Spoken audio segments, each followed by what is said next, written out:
राजस्थान के पूर्व मुख्यमंत्री जी यहाँ खड़े होकर के चर्चा कर रहे थे, तो वो प्रश्न कर रहे थे कि 12 साल में सांसद ने क्या काम किया, वो उनको दिख नहीं रहा है। हालांकि जिनको अपनी पार्टी के नेताओं के काम भी नहीं दिखते, उनको वो नाकारा लगते हैं, निकम्मे लगते हैं, उस पर मुझे टिप्पणी करने की आवश्यकता नहीं थी।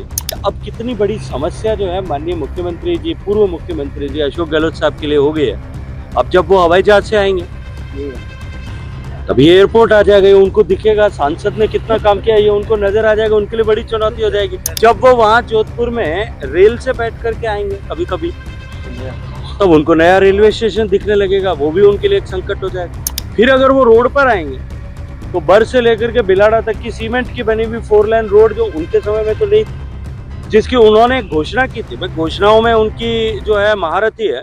आपने लगातार मेहनत की, कोशिश की, प्रधानमंत्री ने पिछले दिनों को सौगात दी थी, आज आपने पहली फ्लाइट के तक यहाँ सब कुछ वेलकम करने के लिए पहुंचे। मुझे लगता है कि पिछले 12 साल से जिस विषय को लेकर के हम सब लोग प्रयासरत थे, अनेक तरह के उतार चढ़ाव, अनेक तरह की बाधाएं, अवरोध, लेकिन उसके बाद में आज वो यज्ञ पूर्णाहुति की ओर पर पहुंचा है। और आज जोधपुर के इस एयरपोर्ट से, जिसका माननीय प्रधानमंत्री जी के कर कमलों से 4 तारीख को उद्घाटन हुआ, जैसा हमने उस दिन लोगों के साथ में वादा किया था, कुछ लोग उस दिन भी अप्रीहेंड कर रहे थे कि आज उद्घाटन हो गया है, चालू कब होगा ये पता नहीं है। उस दिन भी हमने कहा था कि 12 तारीख से यहाँ पे रेगुलर सर्विसेज शुरू हो जाएंगे। और आज 12 तारीख को जब सूरज की पहली किरण बाहर निकली है, उसके साथ ही जोधपुर एयरपोर्ट आबाद हो गया है। जोधपुर एयरपोर्ट पे आवागमन शुरू हो गया है, जोधपुर एयरपोर्ट पे परिचालन शुरू हो गया है।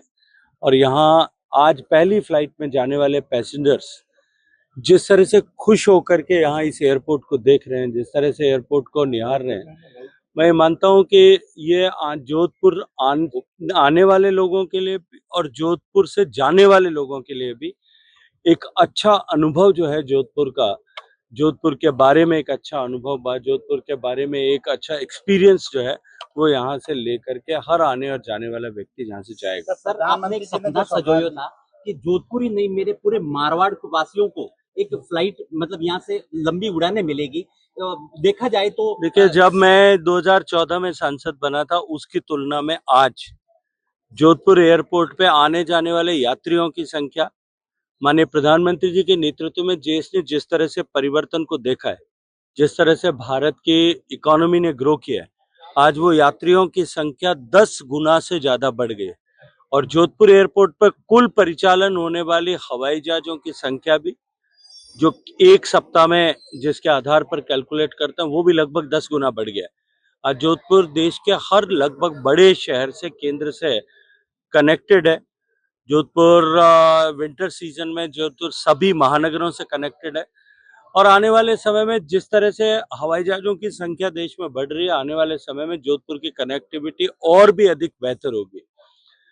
रोड की, एयर एविएशन के अतिरिक्त अगर मैं देखूं, हवाई यातायात के अतिरिक्त रेल को अगर मैं देखूं, पिछले 10 साल के 12 साल के कालखंड में 42 नई रेलें जोधपुर में शुरू हुई। मैं तो कल, अभी कुछ दिन पहले आप सब साथियों ने जब राजस्थान के पूर्व मुख्यमंत्री जी यहाँ खड़े होकर के चर्चा कर रहे थे, तो वो प्रश्न कर रहे थे कि 12 साल में सांसद ने क्या काम किया, वो उनको दिख नहीं रहा है। हालांकि जिनको अपनी पार्टी के नेताओं के काम भी नहीं दिखते, उनको वो नाकारा लगते हैं, निकम्मे लगते हैं, उस पर मुझे टिप्पणी करने की आवश्यकता नहीं थी। लेकिन कल जब मैं आज सुबह के इस कार्यक्रम पे यहाँ आने के बारे में मन में विचार कर रहा था, तो मेरे मन में आया कि अब कितनी बड़ी समस्या जो है माननीय मुख्यमंत्री जी, पूर्व मुख्यमंत्री जी अशोक गहलोत साहब के लिए हो गई है। अब जब वो हवाई जहाज से आएंगे तभी एयरपोर्ट आ जाएगा, उनको दिखेगा सांसद ने कितना काम किया, ये उनको नजर आ जाएगा। उनके लिए बड़ी चुनौती हो जाएगी जब वो वहां जोधपुर में रेल से बैठ करके आएंगे कभी कभी, तब उनको नया रेलवे स्टेशन दिखने लगेगा, वो भी उनके लिए एक संकट हो जाएगा। फिर अगर वो रोड पर आएंगे तो बर से लेकर के बिलाड़ा तक की सीमेंट की बनी हुई 4 लेन रोड, जो उनके समय में तो नहीं थी, जिसकी उन्होंने घोषणा की थी। घोषणाओं में उनकी जो है महारत ही है। उन्होंने घोषणा की थी, सीपी जोशी जी जब रोड सरफेस ट्रांसपोर्ट मिनिस्टर थे, उनके साथ में खड़े होकर के कहा हम इस रोड को बनाएंगे, लेकिन बनी नहीं थी। वो अब बनी हुई उनको दिखेगी।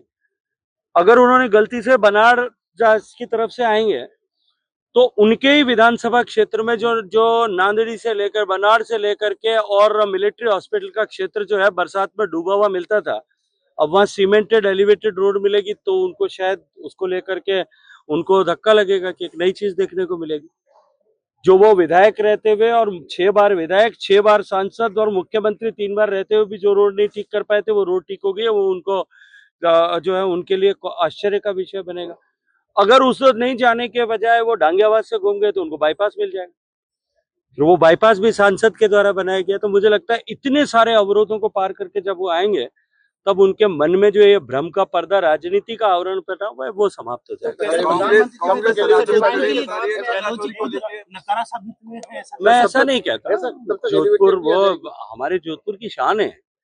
जोधपुर के 3 बार जोधपुर का प्रतिनिधित्व करते हुए, सरदारपुरा का प्रतिनिधित्व करते हुए प्रदेश के मुखिया रहे हैं, मुख्यमंत्री रहे हैं, देश की सरकार में 3 बार मंत्री रहे। इसलिए ऐसा मैं कहने का, मेरी जितनी उम्र है, राजनीतिक वय है, वो उनकी उससे भी ज्यादा है। इसलिए मैं ऐसा कहने की दृष्टता नहीं करता। न मुझे मेरे परिवार ने संस्कार दिए इस तरह के, न मेरे दल ने इस तरह के संस्कार दिए।